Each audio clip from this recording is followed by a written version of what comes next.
I never been to airport, immigration. It was like my first time in 2017. I really don't know, like I have the passport and ticket. I don't know where to go. I'm messaging my friends what to do. I'm in airport. Then finally I arrived to Bangkok. We are sending life force energy inside our body. So this is also going to help us to open the blocked channels. The blocked channels, you can call it as nadis or meridians in Chinese acupuncture. Mm-hmm. These are sometimes blocked when we go through stressful times in our life.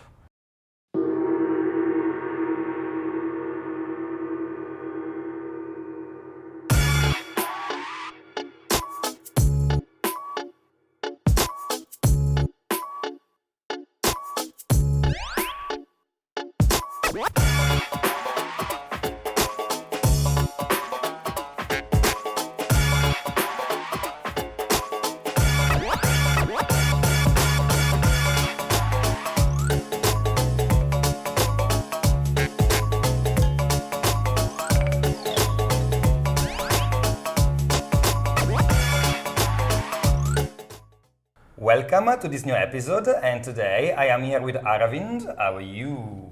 I'm feeling very good. Thank you, Luca, for having me here.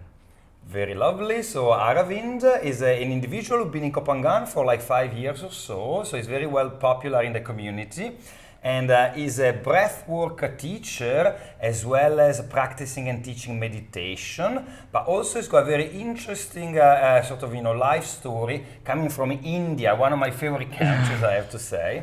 So first of all, I'd like to ask you, what is your story in life? I started into meditation when I was 8, 9, 10. It was introduced to me as a religious practice. I used to go to temple with my family, and we go to do the chanting, and after that we'll meditate.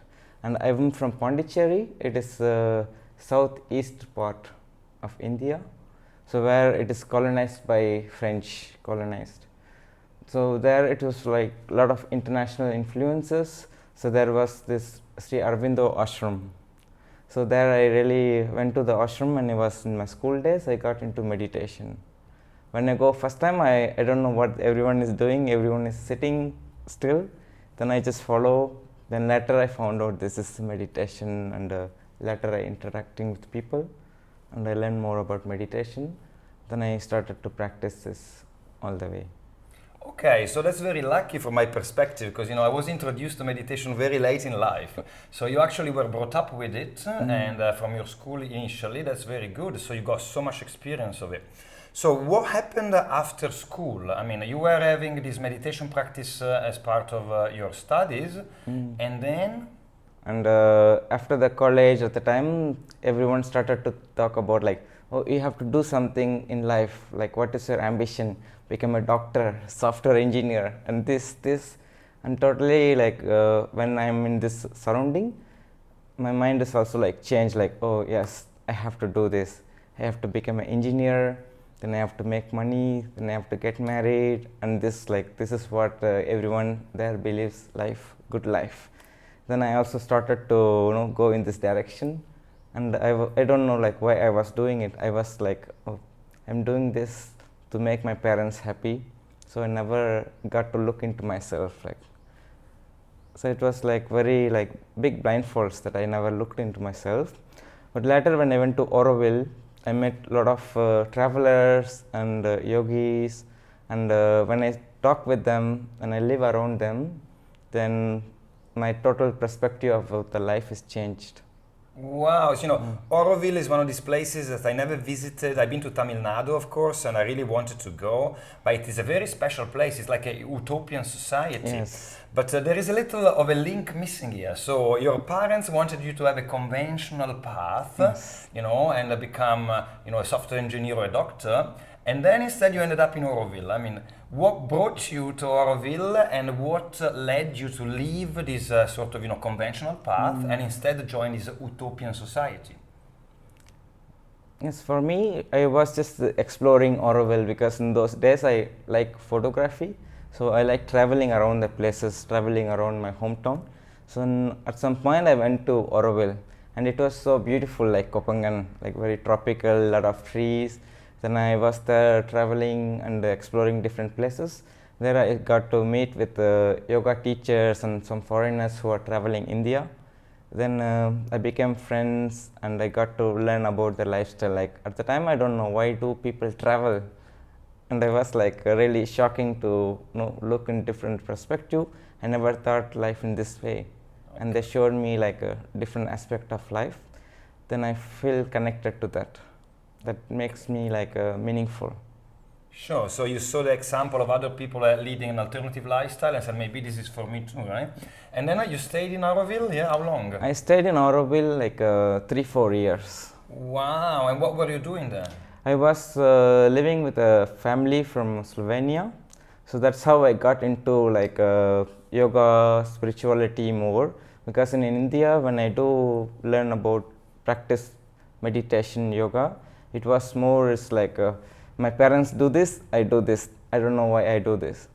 Then when I was with a foreigner, they gave me explanation, like because they really study about it. Then when I'm around them, I got to learn more about yoga, chakra, and meditation, different types of meditation. Then it gives me like different perspective and wider understanding. Okay. So you stayed this like 3 or more years in Auroville, and then what happened in your life? And then I'd like to travel, because when I look people in Auroville, everyone travel and explore the life in different ways. Then for me, no, I felt at the time I'm stuck in one place. I also want to travel, but I always had this belief for traveling I need a lot of money to travel the world. Many people, I think they are also like having this perspective of we need money to travel. Then at the time when I realized I'm like stuck with I need money to travel, then I started to travel by hitchhiking and saving some amount to get like in India there is unreserved compartment. In train we have like unreserved compartment. It's like using $10 or something, 300 baht, you can travel from South India to North India. So I used to travel in this way, sometimes local trains, local bus, or hitchhiking. Then it made me to explore places. So during this traveling, I was also using my skills to do an exchange that allowed me to travel to different places in India. Yeah, India is such a fascinating country to travel. I mean, I've been over 10 times in India, in different parts, and it's always been, one of the countries that is in my heart because of the diversity of culture, because of the interesting aspects of the country, because of the people are so loving and so welcoming, So it was really amazing for me also discovering India.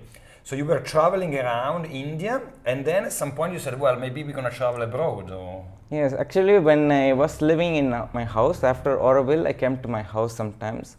And then in my house, I got into like a lot of pressure, like my parents don't understand what I do with my life, because they think the life is this, like job, education, job, marriage, and kids. So when I'm not going in this path, my parents was really tensed, and they started to really like convince me like, oh, this is life. They started to give their advice. At the time, I really in a really difficult situation, like to understand parents. I don't understand what is going with me, why I feel forced, and I want to listen to my dream. My dream is to travel and live my life the way I wanted. At some point, it was like a lot of pressure that helped me to follow my dream. I left my place, then I started to travel. I traveled with a friend of mine. She is from Germany. Then we started to travel together in India. She have a YouTube channel. She needed my help to go to some places, because in India it is not easy for foreigners to travel. So at the time I was just being with her, it was very supportive for her. Then we started to travel together many places in India. We went to Kerala, Goa, many places in Tamil Nadu. And when I was in Jaipur, I was saying goodbye to my friend, because we traveled together. Now she wants to go in different path, different country. At the time, no, I did not have many expenses to travel. I was just traveling in a simple way. Then at the end of her travel, she surprised me with a ticket to Thailand. She bought you a ticket to Thailand. Wow, Yeah. well, to thank you for being so nice and helping her travel, because of course, as a foreign ladies, particularly, it's not so easy sometimes. So never know, like when I was in Jaipur airport, I don't know like I will ever go to Thailand. It was just she's making a joke, but it's real when I look at the ticket, when I look at the plan. Oh yes, I'm leaving India for the first time. Wow. Yes. And the adventure continues. Yes, I came to Thailand for the first time. I never been to airport, immigration. It was like my first time in 2017. I really don't know, like I have the passport and ticket. I don't know where to go. I'm messaging my friends what to do. I'm in airport. Then finally I arrived to Bangkok. Then I even at the time don't know like how is the beach in Thailand. Is it small island or is it big island?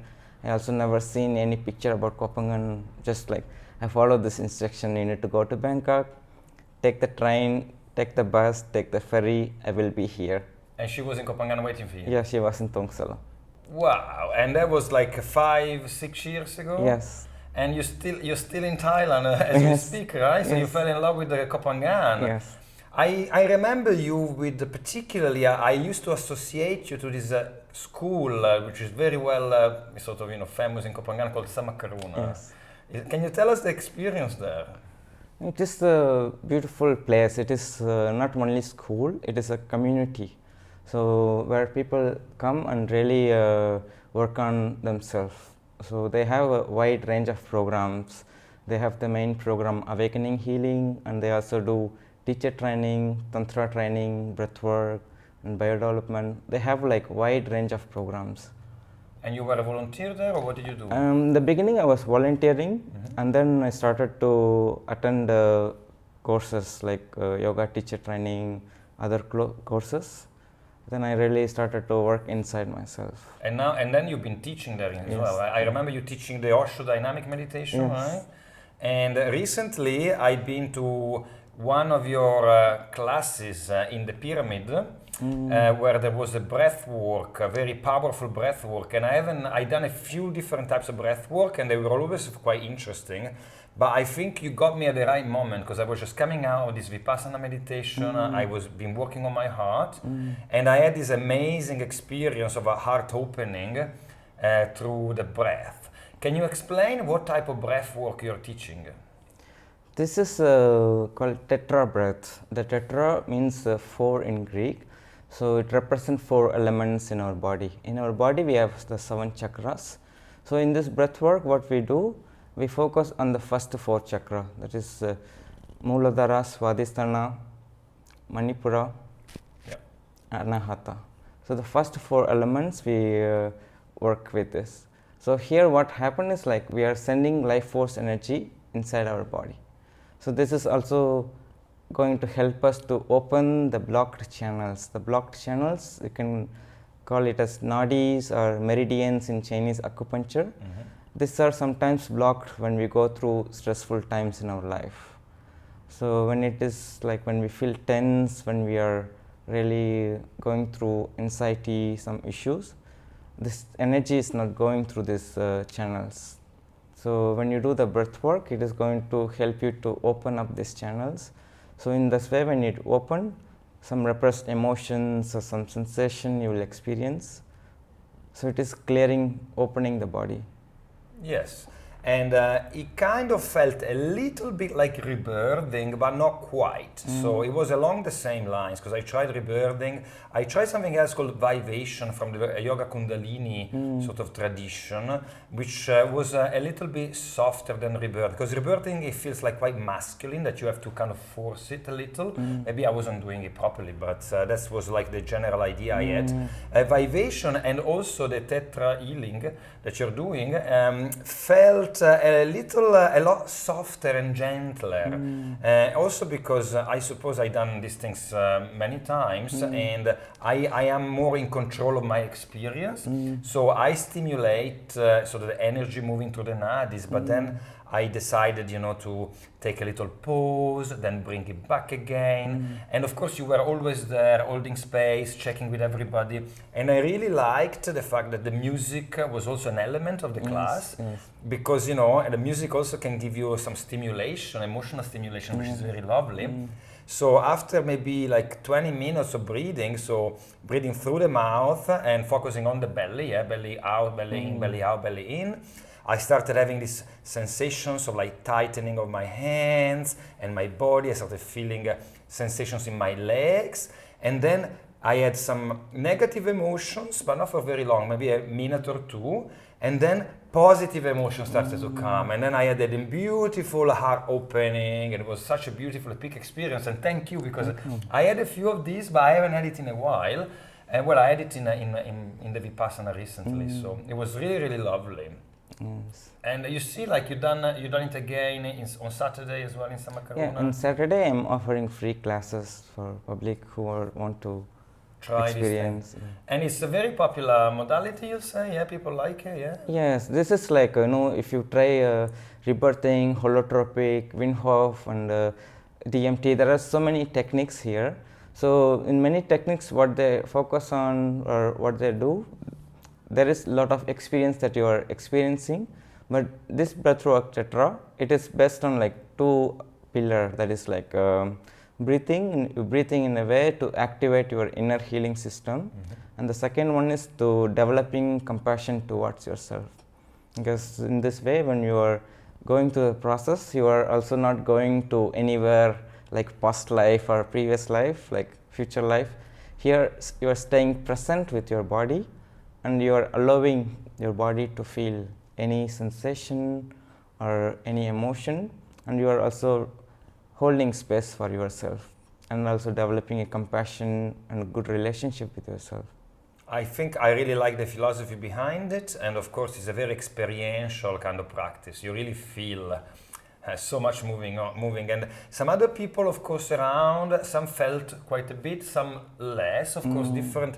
I noticed that more you kind of practice with different techniques and modalities, and more you're open to it, and more it's kind of easy to get stimulated into an experience of sort, a peak experience. Yes. But it's really lovely, and I had a lovely afternoon after that.